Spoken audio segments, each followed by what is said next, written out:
এবং আসলেই এখন এই প্রশ্নটা আমাদের খুব সিরিয়াসলি ভাবতে হবে যে আগামীর যে রাজনীতির সমীকরণ, সেই সমীকরণে বাংলাদেশে কে আগে আসবেন? শেখ হাসিনা আগে আসবেন নাকি তারেক রহমান সাহেব আগে আসবেন? এই বিষয়গুলো নিয়ে আলোচনা করব। কিন্তু তার আগে আপনার কাছে একটা জিনিস বলতে চাই বা আপনাদের কাছে একটা জিনিস খুব স্পষ্ট করতে চাই যে এরকম একটা অবস্থা কেন তৈরি হলো বা আমার এরকম কেন মনে হলো? কেন এখানে জামাতের কথা আসছে না? কেন এখানে এনসিপির কথা আসছে না? নাহিদ আসিফদের কথা আসছে না, ডক্টর মোহাম্মদ ইউনূসের কথা আসছে না? আগামীর বাংলাদেশে কেন আবার সেই বিএনপি, আবার সেই আওয়ামী লীগ, আবার সেই তারেক রহমান, আবার সেই শেখ হাসিনার কথা আসছে? তাহলে এই বর্তমান জমানাতে যারা আছেন, এই এত হুমড়ি করছেন, তবড়ি করছেন, যা কিছু করছেন, এগুলোর কি হবে? যদি আপনি আমার মতামত জিজ্ঞেস করেন, তাহলে আমি আপনাদেরকে একটা বলব যে রাজনীতিতে আসলে কোনো প্রফেসির কোনো যাকে বলা হয় 1% এখানে কোনো প্রফেসি নেই।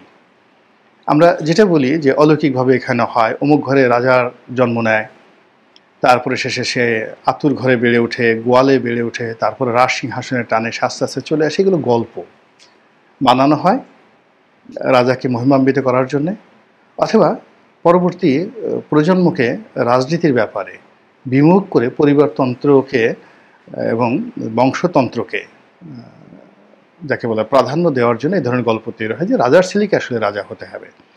তো এরকম একটা প্রফেসি এগুলো গল্পতে থাকে। ২ নম্বর হলো অলৌকিক, যে বন জঙ্গল থেকে সে কথা নেই বার্তা নেই হঠাৎ করে রাজা হয়ে গেলেন। তো এরকম অলৌকিক ঘটনা আসলে রাজনীতিতে ঘটে না। আপনারা হয়তো অনেকে মনে করতে পারেন যে এই রাজনীতিতে ডক্টর মোহাম্মদ ইউনূস এলেন কী করে? তিনি তো অলৌকিকভাবে এসেছেন। তার তো কোনো রাজনৈতিক আকাঙ্ক্ষা ছিল না, ইচ্ছা ছিল না, কোনো কিছু ছিল না। তো তিনি এলেন কী করে? এখন এটার জবাব কিন্তু ডক্টর মোহাম্মদ ইউনূস নিজেই দিয়েছেন যে এটা ম্যাটিকুলাসলি হয়েছে, ওয়েল ডিজাইন। এবং তিনি নিঃসন্দেহে ম্যাটিকুলাসের মাস্টার মাইন্ড ছিলেন।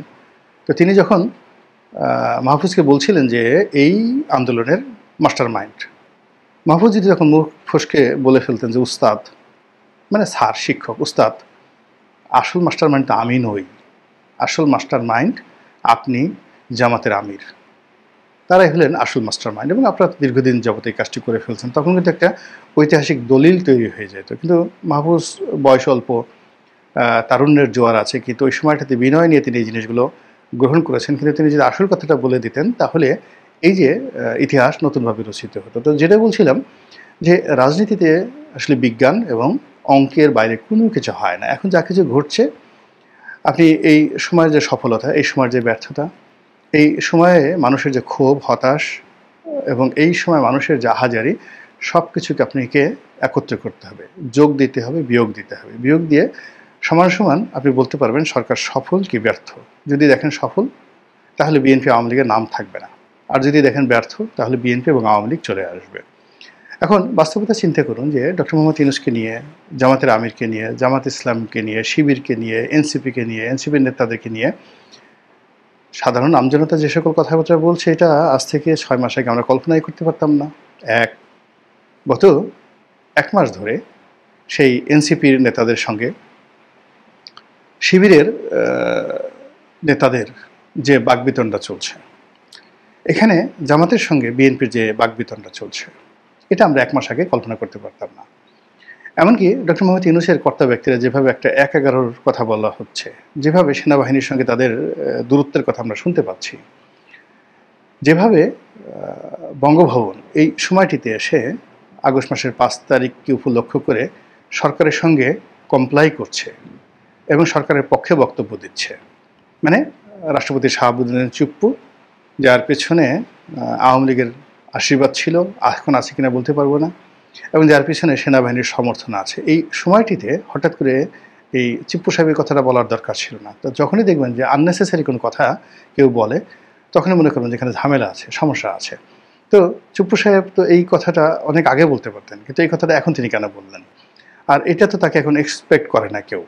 তো তিনি যখন এই কথাটা বলছেন, এর পিছনে অনেকগুলো কারণ রয়েছে, এবং সেই কারণের মধ্যে অন্যতম কারণ হলো যে তোমারে বুঝিবে যে গোকুলে বাড়িছে সে। সরকারের যে বেহাল দশা, সেই বেহাল দশা এখন সব জায়গাতে মানে স্পষ্ট হয়ে পড়েছে, এবং সরকারকে আরও উত্তেজিত করার জন্য, সরকারকে আরও বিপদে ফেলার জন্য, সরকারকে আরও যাকে বলা হয় ঝুঁকি ঝামেলার মধ্যে ফেলানোর জন্যে নানা মহল থেকে কেউ উস্কে দিচ্ছে, কেউ পিছন থেকে টান দিচ্ছে, কেউ ধাক্কা দিচ্ছে। আর এতে সরকারের ক্রিয়া এবং প্রতিক্রিয়া কিন্তু মারাত্মকভাবে বেড়ে গেছে। আজকে দেখুন একটা অনুষ্ঠান, মানে আমি এই ভিডিওটা করছি আগস্ট মাসের 5 তারিখ দুপুর 1টার সময়।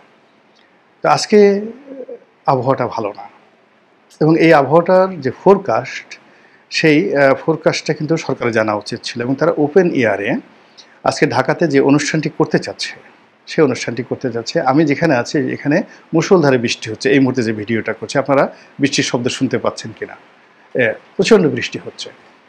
কিন্তু এই সেম বৃষ্টিটি যদি আমি জানি না ঢাকা শহরে এই মুহূর্তে হয়ে থাকে, পুরো অনুষ্ঠানটা পণ্ড হয়ে যাবে, তছনছ হয়ে যাবে। তো এই বুদ্ধি তাকে কে দিয়েছে যে মানিক মিয়া এভিনিউতে তাদের এই অনুষ্ঠানটা করতে হবে, তাও আবার সংসদ ভবনের দক্ষিণ প্লাজা জমে জম টানে।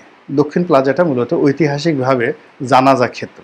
মন্ত্রী এমপিরা মারা গেলেন যারা সংসদ সদস্য, তাদেরকে ওখানে দাফন কাফন করা হয়, সংসদের পক্ষ থেকে সম্মান জানানো হয়। তো সেই জায়গাতে দাফন কাফন মানে কবরের স্থানে তারা গেছে আনন্দ প্রকাশ করার জন্য। এখন সেখানে গান হচ্ছে, হবে সকাল থেকে 11টা থেকে গান হওয়ার কথা। এই বুদ্ধি তাদেরকে কে দিয়েছিল? মানে আপনি যখন এটা ভুল করবেন, আপনি চিন্তা করেন যে শেখ হাসিনা যখন মানসিকভাবে ভারসাম্যহীন আতঙ্কে রয়েছে, তার সেই সময় চীনে যাওয়া ঠিক হয়নি। চীনে গিয়ে তিনি আরও অপমানিত লাঞ্ছিত হয়েছেন, এসে তার সংবাদ সম্মেলন করা ঠিক হয়নি। আবার সংবাদ সম্মেলন করার পরে সারা বাংলাদেশ যেভাবে উত্তাল হয়ে গেল, ওই অবস্থায় তাকে কোনো অবস্থাতেই ঢাকা মেডিকেলের বার্ন ইউনিটে বা ঢাকা মেডিকেলে যেখানে আহতরা চিকিৎসা নিচ্ছিলেন সেখানে পাঠানো ঠিক হয়নি, যাওয়া ঠিক হয়নি।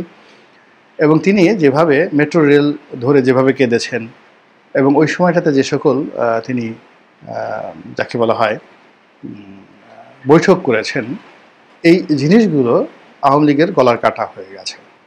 আপনি দেখেন হিটলারের সঙ্গে শেখ হাসিনার যে পার্থক্য, হিটলার যখন বুঝতে পারলেন যে তার পরাজয় অনিবার্য, তিনি তখন একা হয়ে গেলেন। No talk, no dialogue, no signature. তিনি বাংকারে চলে গেলেন, এবং তার যত রকম কথাবার্তা যা কিছু আছে সব তার সেই প্রেয়সীর সঙ্গে। কোনো জেনারেলের সঙ্গে তার কোনো শেষ সাক্ষাৎ নাই, দেখা সাক্ষাৎ নাই, কোনো ডকুমেন্ট নেই। তো ফলে কি হলো, হিটলারের মতোই মরেছেন, তার দুর্বলতা প্রকাশ পায়নি। কিন্তু শেখ হাসিনা কেঁদেছেন, আহাজারি করেছেন। এই যে এখন তার যে সকল অডিও বার্তা আসছে, কথাবার্তা আসছে, তাতে এই যে তাপস চলে যাচ্ছে, তাপসের সঙ্গে কথা বলছে, মানে যা কিছু সামনে আসছে, তার যেটা মানবিক দুর্বলতা, তার সরকারের যে পতন, এটা যে সেই চীন সফরের আগের থেকে শুরু হয়ে গিয়েছিল, এটা এখন ব্ল্যাক অ্যান্ড হোয়াইট। তদ্রূপ এখন সরকার বলতে গেলে আইসিইউতে আছে, এটা আপনি লিখে রাখেন, বর্তমান সরকার একদম আইসিইউতে আছে।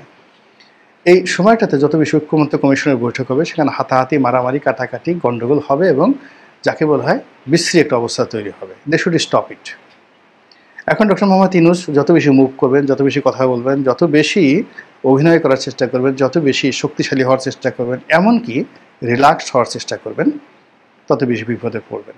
ফলে তাকে উচিত হলো খামোশ হয়ে যাওয়া। কিন্তু খামোশ না হয়ে তিনি যে কাজগুলো করছেন, আপনি দেখেন আজকের এই ভিডিওটা আজকেই করলাম, কালকে যে ভিডিও করব সেই ভিডিওতে এই যে মানিক মিয়া অভিনীত যারা জুলাই আগস্ট বিপ্লবের যে ঘোষণা, সেই ঘোষণার যে ফলাফলটা কী হয় জাস্ট দেখেন। শুধুমাত্র এতটুকু ইন্ডিকেট গেলাম, এখানে আনন্দ করার মতো, ফুর্তি করার মতো বা সেলিব্রেট, উদযাপন করার মতো কিছুই ঘটবে না।